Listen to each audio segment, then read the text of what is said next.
Vamos fazer o seguinte, eu vou mostrar duas músicas para vocês, a música A e a música B. A sua tarefa é me dizer qual música é mais alegre.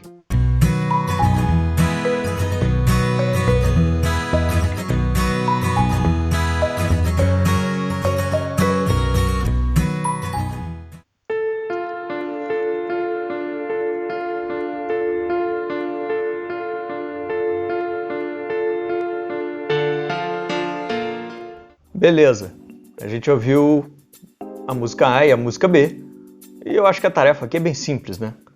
Eu acho que a maioria das pessoas concordaria que a música A é mais alegre do que a música B. Mas então agora eu faço uma segunda pergunta para vocês. Por que você acha que a música A é mais alegre do que a música B? Será que todo mundo concorda com isso? O que te chamou atenção na música A e que te fez julgar ela como alegre? E o que te chamou a atenção na música B para você achar que ela era menos alegre do que a música A? Bom, nesse vídeo eu vou mostrar para vocês algumas formas que a gente tem para analisar essas músicas e o que a gente pode fazer com essas análises. O objetivo é que a gente consiga gerar um sistema computacional que seja capaz de julgar para a gente se essa música A é mais feliz do que a música B. E para a gente conseguir fazer isso, a primeira coisa que a gente tem que fazer é ter clareza sobre o sistema de representação musical que a gente vai usar. Então vamos entrar direto nesse tema aí, representações musicais. O primeiro sistema de representação musical é o sistema do sinal de áudio, cru como ele é. A gente depois vai seguir para o sistema de distância de onset, que é o tempo que se passa entre cada ataque das notas que compõem uma música, por exemplo. Depois a gente vai seguir para análise das alturas que compõem uma determinada música, altura no sentido de pitch, ou seja, qual nota você ouve ali de fato. E por último a gente vai falar sobre estruturas musicais e como a gente pode juntar todas essas três representações iniciais para gerar uma representação mais abstrata sobre o que aquela música representa para a gente. Vocês vão ver que para a nossa tarefinha de definir se a música A é mais alegre que a música B, a gente vai precisar juntar todos esses conceitos e talvez com eles bem definidos e bem analisados a gente consiga estabelecer algum critério objetivo e que possa ser automatizado para julgar se uma música é feliz ou triste. Certo? E depois a gente vai falar por que a gente gostaria de fazer isso, por que eu me importo com isso e relacionado às duas primeiras perguntas, o que eu ganho fazendo isso? Bom, a primeira forma de representação é o sinal de áudio. Dá uma olhada aqui nesses dois gráficos que eu coloquei na tela. Esse primeiro de cima aqui é da música A e o de baixo é da música B. O que eu estou fazendo é basicamente representar computacionalmente o som que a gente ouviu logo no começo do vídeo. O que esse gráfico está me dizendo? Esse gráfico está me mostrando a variação de pressão ao longo do tempo. Então no eixo X aqui a gente tem tempo, né, em segundos, e no eixo Y a gente tem pressão. Certo? Em inglês o pessoal chama de SPL, Sound Pressure Level, e basicamente o que esse gráfico está mostrando é a variação de pressão no ar ao longo do tempo, que é basicamente a forma como o nosso sistema auditivo decodifica som. Então essa é uma forma de representar as variações de pressão que o ar está sofrendo enquanto aquela música está soando no ambiente. Então beleza, essa é a forma mais simples de representação do áudio. Vamos fazer um exercício agora. Assim como eu mostrei para vocês no comecinho do vídeo a música A e a música B e pedi para você julgar qual era mais alegre, eu te faço a mesma pergunta agora. Olha para esse sinal aqui e julga para mim qual que é mais alegre. Vocês conseguem fazer isso? A não ser que você tenha alguma habilidade que eu nunca ouvi falar, eu acho que você não vai conseguir. E tudo bem, porque isso é uma representação bem crua do que o som é. E quando a gente está ouvindo o som, o que o nosso sistema cognitivo está fazendo é pegar essa informação crua e decompor em diversas unidades de informação que vão nos ajudar a fazer um julgamento sobre o que é importante naquele sinal, o que não é importante naquele sinal, o que eu uso para classificar esse sinal, o que eu uso para não classificar esse sinal, o que é irrelevante para o sinal, por exemplo. E aqui a gente tem a nossa primeira representação, a mais crua delas, e o meu objetivo é construir algumas formas de representação superiores e mais abstratas, ou seja, que me ajudem a tomar decisões e a descrever aquele som de uma maneira mais eficiente, mais significativa. E é isso que a gente vai fazer agora no próximo sistema de representação. Esse sistema de representação, como vocês podem ver aqui na tela de novo, é basicamente o mesmo sistema, mas aqui eu estou adicionando um pedacinho de informação, que está me dizendo o quê? Bom, nesse sinal que você me mostrou, parece que eu tenho grandes variações de energia, ou de Sound Pressure Level, no determinado ponto X ou no ponto Y. Então, se você olhar aqui no eixo X desses gráficos que eu coloquei, você vai poder perceber que essas linhazinhas vermelhas, elas estão representando momentos onde o som mudou bastante. Ou seja, se você olhar para cá, o som está com uma intensidade. Se você olhar para cá, ele está com outra intensidade. Então, por exemplo, olha aqui nessa primeira linhazinha vermelha. Tá vendo que tem um spike de som logo depois da linhazinha vermelha? Bom, o que essa linha vermelha está me dizendo é o seguinte. Bom, aqui a gente tem um momento de spike, né? E por que isso é útil? Porque com essa detecção de onset, onset é basicamente uma palavra que significa início, né? É a detecção de inícios de trechos musicais relevantes para a gente consegue identificar, por exemplo, o pulso de uma melodia, certo? Então, olha aqui no primeiro caso, a gente tem essa melodia mais alegre, da melodia A, né? Que tem uma batida de violão com vários onsets, então o cara está batendo o violão rapidinho, e cada batidinha vermelha dessa significa provavelmente uma batidinha que ele dá no violão. E eu estou decodificando isso do sinal cru, certo? Isso é que é interessante aqui, é uma informação que a nossa cabeça tira pra gente, tipo, a gente ouve o som do violonista tocando e a gente fala, ele acabou de bater a mão no teclado. Tudo bem que você não pensa isso explicitamente, e eu falei teclado também, é no violão. Mas a sua percepção de como uma peça de violão soa, ela vai ser influenciada pela distância entre os onsets, ou seja, o início de cada nota, certo? Uma melodia seria a mesma coisa, na fala seria a mesma coisa. Então, na fala, em qual momento de uma linha temporal eu estou começando a falar uma determinada vogal, uma determinada sílaba, certo? Então é isso que esse gráfico está mostrando para a gente. Esse gráfico está mostrando uma variação de pressão ao longo do tempo, mas também, além disso, o sinal está mostrando para a gente os momentos mais prováveis onde deve ter ocorrido uma variação de pressão significativa o suficiente para significar, bom, ele começou a tocar a nota aqui, ele começou a bater a mão no teclado aqui, ele começou a bater a mão no violão aqui, o que quer que seja, certo? Então, se a gente olhar de novo para o nosso gráfico, a gente pode comparar agora com um pouco mais de informação o gráfico 1 e o gráfico 2, ou seja, da música A e da música B. A música B aqui embaixo, basicamente o que eu estou vendo aqui é que a música A ela tem onsets mais próximos, ou seja, ataques de notas, seja elas de batida de violão, seja ela da melodia, elas acontecem mais frequentemente ao longo do tempo. No mesmo espaço de tempo, você tem mais notas começando na melodia A do que na melodia B, certo?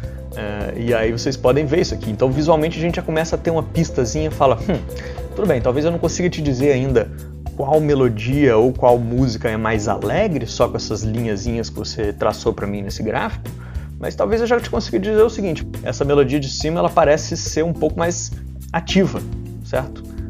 Porque parece que a gente tem mais onset começando, mais informação começando, enquanto a melodia 2 ela não só é mais estável, como ela tem menos também, certo? Dá uma comparada aqui de novo, entre o segundo 0 e o segundo 15, quantas linhas vermelhas eu tenho na melodia de cima e quantas linhas vermelhas eu tenho na melodia de baixo. Aliás, nas músicas de cima e nas músicas de baixo. Tá, e além disso, o que eu posso fazer com essa distância de onset? Eu posso, por exemplo, estimar qual que é o pulso da música, certo? Se você estuda música, você vai ter ouvido falar no termo BPM, que é Beats per Minute. Nesse caso aqui, com os onsets, a gente começa a ser capaz de decodificar a informação que ele está dizendo pra gente de tempo. Ou seja, ele está me dizendo o seguinte, aqui eu tenho um trecho mais rápido, aqui eu tenho um trecho mais lento. É isso aí. Bom, a gente segue agora para a próxima parte das representações que eu falei que eu ia apresentar para vocês hoje. E as representações se chamam representações de frequência e nota. Bom, na verdade elas não se chamam representação de frequência e nota. Isso é só um jeito que eu arrumei de fazer as coisas ficarem minimamente compreensíveis aqui. E, bom, dá uma olhada comigo. O que esses gráficos que eu coloquei na tela estão me dizendo? De novo, o gráfico de cima, os dois gráficos de cima estão representando a melodia A e os dois gráficos de baixo estão representando a melodia B. Então vamos começar com esse gráfico da direita aqui, que é Power Spectrogram. Então é espectrograma de poder. numa tradução livre aqui. O que esse gráfico está me dizendo é o seguinte: no eixo Y eu tenho frequências, certo? Medidas em hertz. Então, por exemplo, eu tenho aqui 250, uma frequência ali no eixo Y. E no eixo X eu tenho tempo, certo? Só que esse gráfico é tridimensional, porque além de a gente ter o eixo X e o eixo Y, a gente tem também a variação de cor. E o que essa corzinha está dizendo para a gente é o seguinte: quanto mais clara esse ponto no gráfico fica, mais poder você tem naquele momento do eixo X em relação àquela frequência do eixo Y. Dá uma olhada no eixo X e no eixo Y. Logo aqui no comecinho, a gente tem uma frequência de 64, que está dizendo para a gente, existe essa frequência, 64 Hz, e essa frequência está sendo tocada com bastante força, ou seja, eu tenho bastante energia nessa frequência, nesse determinado momento do tempo. O método que a gente usa para extrair isso é um método chamado transformada de Fourier. Eu não vou entrar no detalhe sobre o que é isso, mas eu posso deixar alguns links na descrição de alguns vídeos que explicam muito bem. E é um processo fascinante para extrair, basicamente, senoides que compõem um determinado sinal. E o que esse gráfico está me dizendo é o seguinte: uma senoide que tem a frequência de 64 Hz, ela tem bastante poder nesse som que você está me mostrando.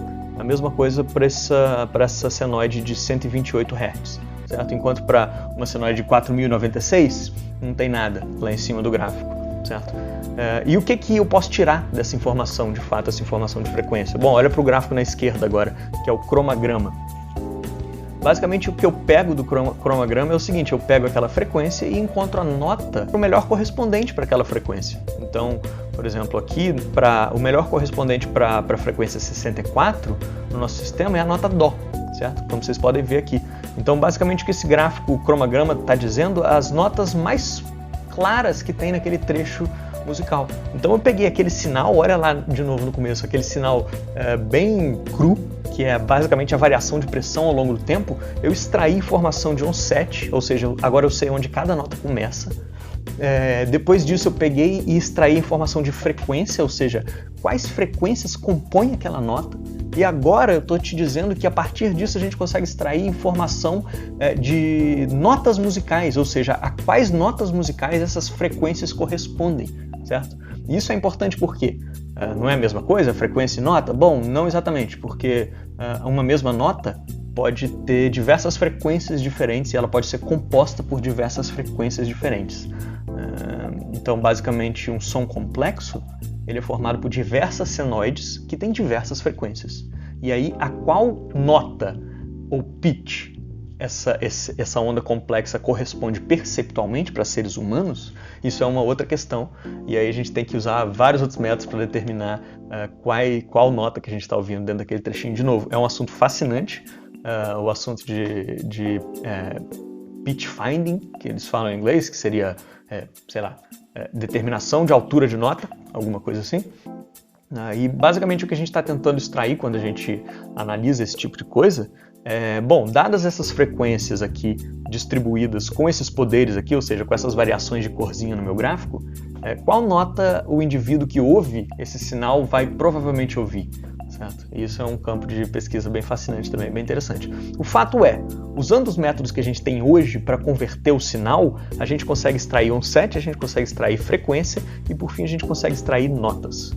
Não por fim, porque agora a gente vem para a última fase das representações que eu queria mostrar aqui hoje, que são as estruturas musicais, né? E o que são essas estruturas musicais? Bom, as estruturas musicais são basicamente representações formais e teóricas de um sinal ou de uma ideia musical, certo? Então, basicamente, eu pego aquele sinal significa alguma coisa para mim no framework da teoria musical. E a partir desse sinal eu consigo escrever para todo mundo ler e entender, todo mundo que estudou esse sistema de notação ler e entender. Então vamos olhar aqui de novo no cromagrama. Basicamente eu tenho, o que esse cromagrama da primeira música está me dizendo é que eu tenho a nota Dó, eu tenho a nota Lá sustenido e eu tenho Si, certo? No de baixo aqui eu tenho já uma coisa um pouco diferente, parece que o começo aqui está um pouco confuso, pegando Dó, Dó sustenido, Ré, Ré sustenido, pegando um monte de nota que está meio confuso, provavelmente algum barulho no meu sinal, mas o fato é, logo depois, antes de chegar no segundo 1, ou seja, um tempo bem irrelevante, a gente tem bastante claro uma nota Lá, depois a gente tem uma nota Fá, bem clara, a gente tem uma nota Ré, bem clara, e aí depois a gente fica fazendo Lá, Fá, Ré, Lá, Fá, Ré ao longo do tempo. Aqui fica bem claro o arpejo que a pianista está fazendo nessa música, que é a música B, que a gente ouviu há pouco tempo, e a gente consegue extrair, por exemplo, informações sobre qual acorde ele representa no nosso sistema. Então, voltando para essa imagem, dá uma olhada aqui. Bom, na primeira música aqui parece que a gente está no acorde de Si, né? Porque, de novo, o comecinho aqui está um pouco noisy, um pouco barulhento, está difícil determinar o que está acontecendo, mas logo depois já parece ficar um pouco mais claro, que a gente tem a nota Dó, depois a gente tem a nota Ré sustenido, certo? A gente tem bastante poder na nota Si, certo?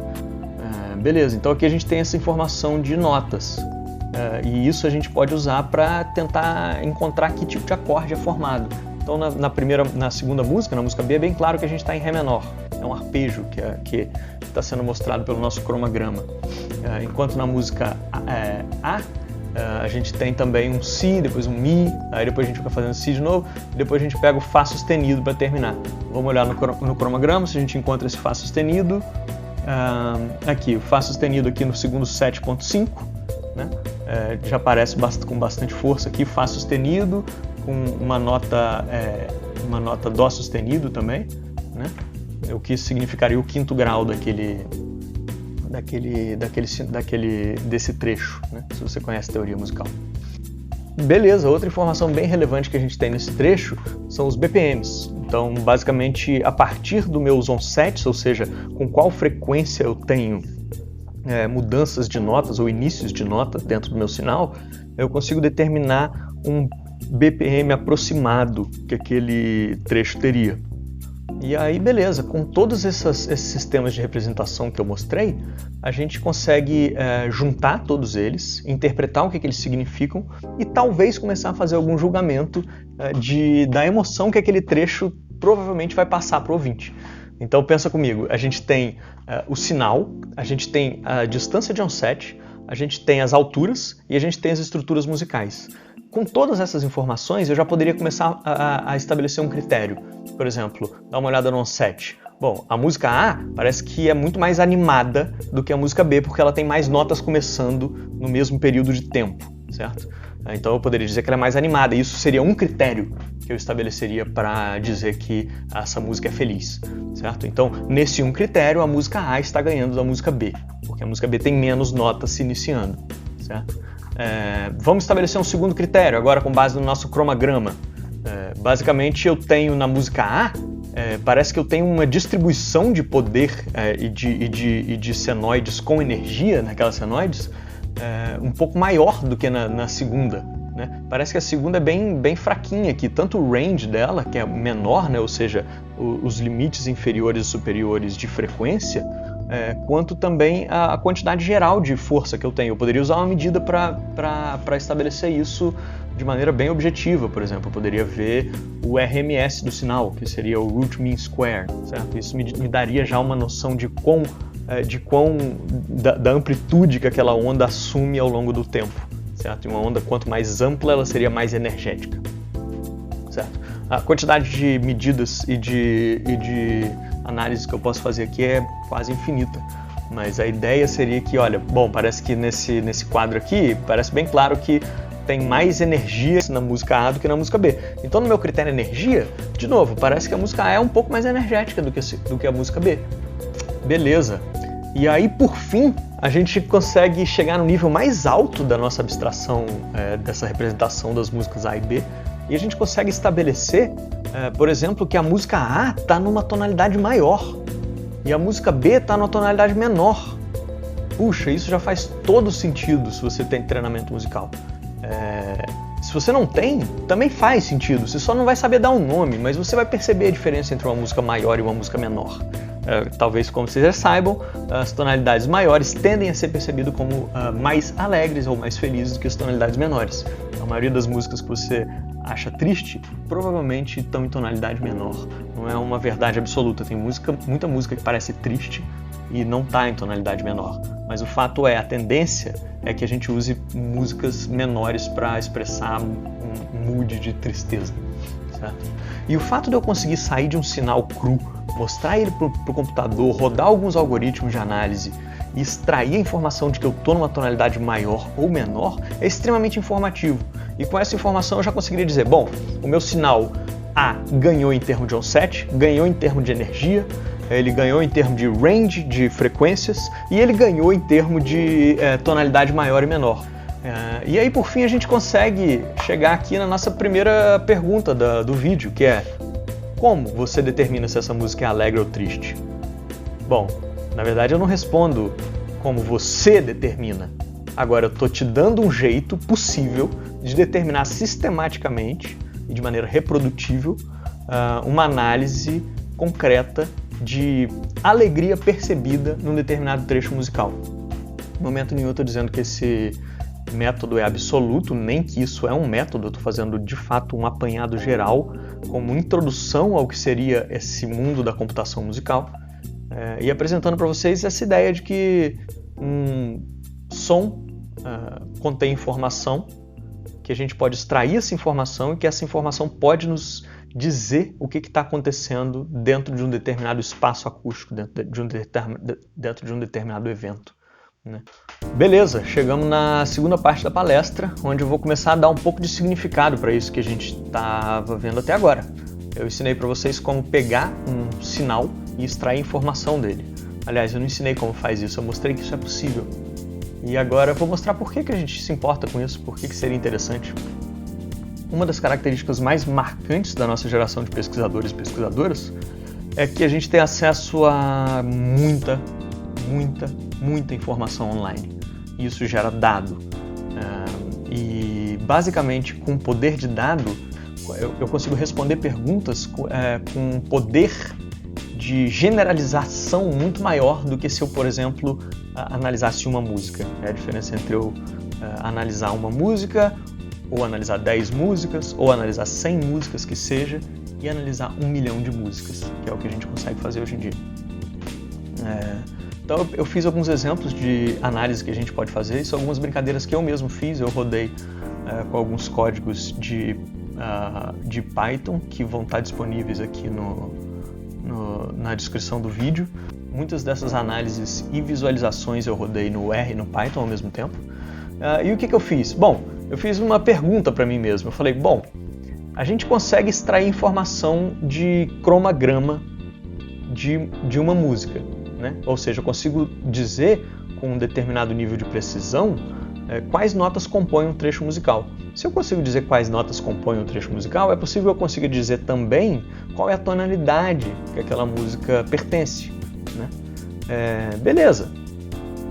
Só que o meu nível de certeza sobre as notas que compõem e qual tonalidade aquelas notas sugerem não é sempre o mesmo. Vou dar um exemplo musical. Por exemplo, se eu tenho as notas Dó, Mi, Sol, eu posso estar bem certo de que eu estou no acorde de Dó, pelo menos, se elas estiverem soando ao mesmo tempo. Né? Se eu vejo uma nota Dó, Mi, Sol, depois Sol, Si, Ré, eu sei também com bastante certeza que, poxa, ainda estou na tonalidade de Dó. Esse é o 5º grau da tonalidade. Então eu estou em Dó, agora estou em Sol, e aí depois eu volto, por exemplo, para as notas de Dó, Mi, Sol. Eu falo, poxa, está bem claro para mim que eu estou na tonalidade de Dó. É bem fácil resolver isso algoritmicamente e automaticamente, certo? Só que qual que é o problema? Nem sempre o mundo vai ser simples desse jeito. Por exemplo, eu tenho uma música que se eu jogo ela no meu cromagrama, eu extraio o cromagrama dela, ela me entrega Dó, Mi, Sol, Lá.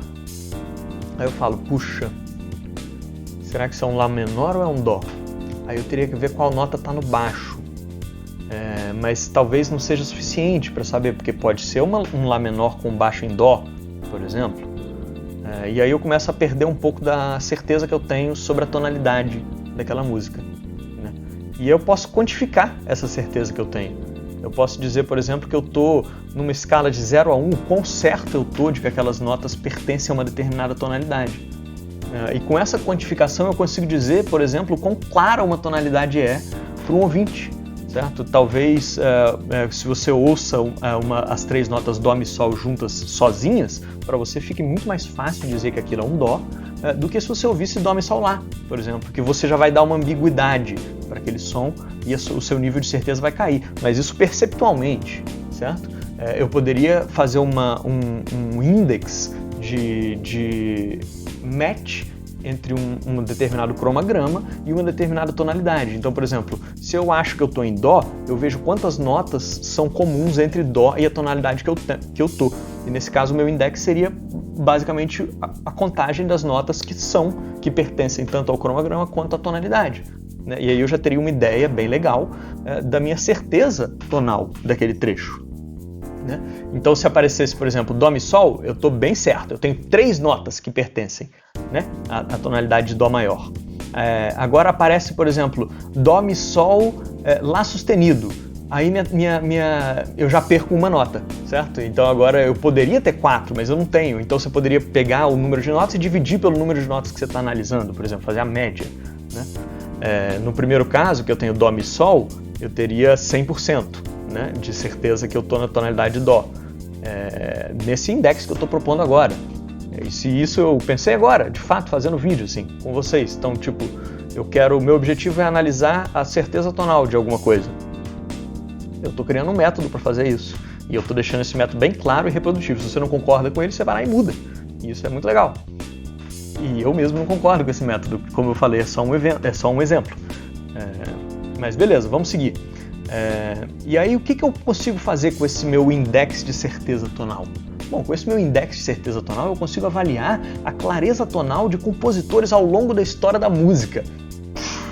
Isso é bem legal. Então eu posso pegar, por exemplo, toda a obra do Mozart, toda a obra do Beethoven, toda a obra do Stravinsky, do Alban Berg, foi todo mundo que você me falar que tem obra digitalizada online, ou que eu posso baixar o áudio de alguma forma, eu consigo lá rodar meus algoritmos, vai demorar bastante, e eu consigo te dizer, eu consigo rodar essa minha ideia de certeza tonal e avaliar quem é mais tonal, quem é menos tonal.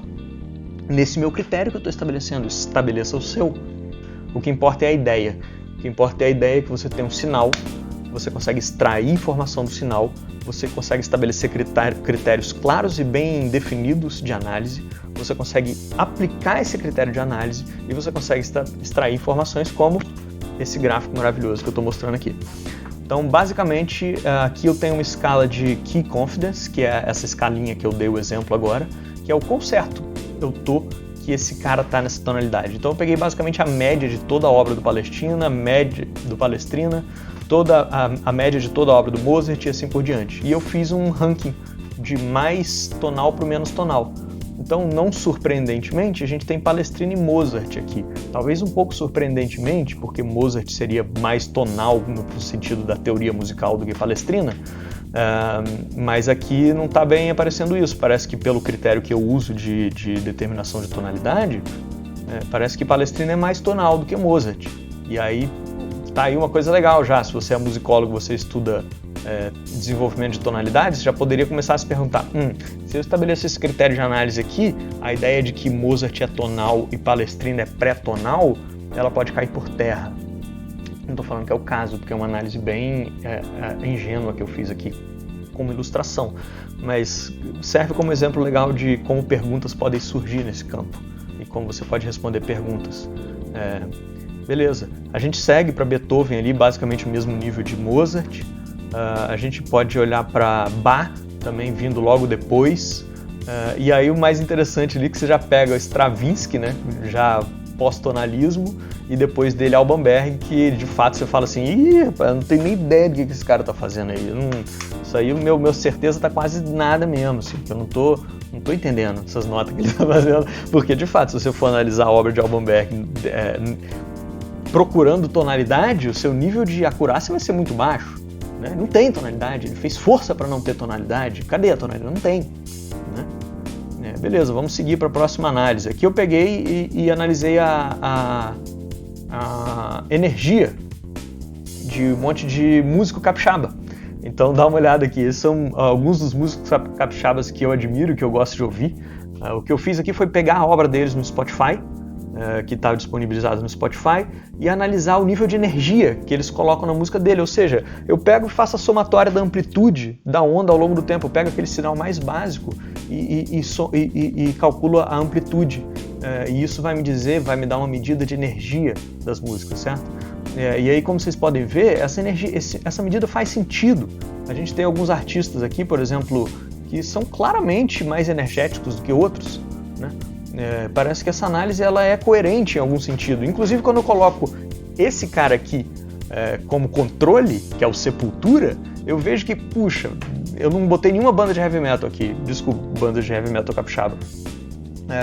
Mas quando eu coloco Sepultura como método de comparação, eu vejo que de fato o meu método faz sentido, porque Sepultura teria que ficar muito acima de todos os outros músicos capixabas dessa lista. Certo? Seguindo em frente, aqui eu peguei e separei todas as músicas de um banco de dados de 7.000 álbuns. Eu separei elas em músicas maiores e menores. E aí eu olhei para a energia de novo, que aqui eu estou chamando de loudness, que muitas vezes é utilizado como sinônimo, e tempo, que é o BPM, né? E aí eu comparei entre músicas maiores e menores. Lembra de um tempo atrás no vídeo eu falei que músicas maiores tendem a ser mais energéticas que músicas menores e mais rápidas? De fato, aqui parece que é verdade. Eu posso olhar, eu posso pegar por mim mesmo, rodar meus dados e verificar ali. É só eu pegar, puxar de graça na internet os sinais das músicas e analisar. E tá aqui, bom, parece que essa ideia de que música maior, esse vermelhinho aqui, é mais energética e mais rápida, é verdade, certo? Aqui eu plotei a média, né, de todas as músicas do álbum, que são maiores e menores, e eu plotei o erro padrão, certo? Que é basicamente o desvio padrão dividido pela raiz quadrada do N, que é o número de músicas que eu estou olhando. É uma medida de o quão representativo aquele sample é de uma população geral. Então, basicamente, eu estou tentando aproximar o erro da minha medida. Mas isso é um detalhe da estatística que não importa muito. Bom, estamos chegando no final do vídeo. Vamos fazer uma pequena recapitulação do que a gente fez aqui. Eu comecei perguntando para vocês se a música A era mais alegre do que a música B. Eu imagino que a maioria das pessoas tenha concordado que a música A era mais alegre do que a música B. E eu segui perguntando qual critério você usou para dizer isso. O que você percebe na música A e o que você percebe na música B que faz com que você sinta elas como alegres ou tristes. Depois eu mostrei alguns métodos computacionais que podem ajudar a gente a responder essa pergunta. Qual música é mais alegre, a A ou B? Sem precisar depender de um ser humano. Então, basicamente, eu mostrei que a gente pode extrair informação de variação de pressão ao longo do tempo de um sinal. A gente pode extrair informação de quando cada nota começa. A gente pode extrair informação das frequências que compõem aquele sinal, das notas que são percebidas dados aqueles conjuntos de frequência do sinal. E por fim a gente pode pegar tudo isso e fazer uma representação musical que engloba todos os aspectos mais relevantes que aquela música tem. Beleza, essa foi a parte que eu apresentei a ideia de Music Information Retrieval para vocês. Isso é basicamente um vídeo sobre recuperação de informação musical, Music Information Retrieval, que basicamente eu estou mostrando para vocês que a gente tem alguns critérios, técnicas e métodos para analisar som. Esses critérios podem nos ajudar a descrever um determinado som, entender aquele som de determinada forma. E por fim, eu posso usar esses métodos de Music Information Retrieval para fazer análise em grandes corpos de música e responder perguntas que eu considere relevantes sobre um determinado tipo de música. Poderia, por exemplo, perguntar se o capixaba toca mais músicas maiores do que o carioca. Eu não tenho ideia do porquê que você gostaria de perguntar isso, e essa pergunta não é interessante em si, mas agora a questão da pergunta interessante está na sua mão. Com os métodos e com as ferramentas para fazer pergunta, aí que chega a parte legal de poder criar uma pergunta boa que vai ajudar a gente a entender o que é esse fenômeno música, o que é esse fenômeno música dentro da sociedade, o que é o fenômeno perceptual da música, certo? Então, com esses critérios de análise do som e de extração de informação de um som ou de um sinal, a gente pode fazer perguntas muito pertinentes que vão ajudar a gente a entender todas essas questões. Vou dar mais um exemplo. Imagina que você quer fazer uma festa de 5 horas, mas você não quer determinar as músicas que você vai colocar na sua festa. Você quer que ela seja alegre. Aí você pega no seu banco de dados de música, roda esses algoritmos que eu escrevi, que eu estou mostrando os resultados aqui, e você diz, eu tenho aqui essa lista de músicas e essas são as 100 músicas mais alegres da minha lista de músicas. E aí você vai lá e dá play. E você soltou, certo? Você fez basicamente o computador ouvir todas as músicas para você e determinar para você quais músicas são alegres e quais músicas são mais apropriadas para sua festa. Isso tem aplicação prática na vida real. Apesar de eu achar que análise e responder pergunta não necessariamente precisa ter aplicação prática, mas para quem estava perguntando, ok, mas o que eu faço com isso? Tá aí uma aplicação. E se você acha que você nunca vai fazer isso, por exemplo, eu nunca vou rodar um algoritmo no meu banco de dados para determinar quais músicas são alegres ou tristes, você não precisa rodar de fato, porque o Spotify já faz isso para você. E é isso que o Spotify pensa quando ele está fazendo isso para você. Então, independente de você se importar ou não com isso, muito provavelmente você usa isso, diretamente ou indiretamente. Então, são coisas que têm impacto na nossa vida real. E pra gente que gosta de música, é apaixonado por música, ver essas novas formas de entender música é muito, muito legal. Então, essa foi o vídeo de introdução à computação musical, foi um vídeo de introdução à Music Information Retrieval e um vídeo de reflexão básica sobre o que é responder perguntas em música, como responder perguntas em música e por que responder perguntas em música. Valeu, pessoal, até a próxima!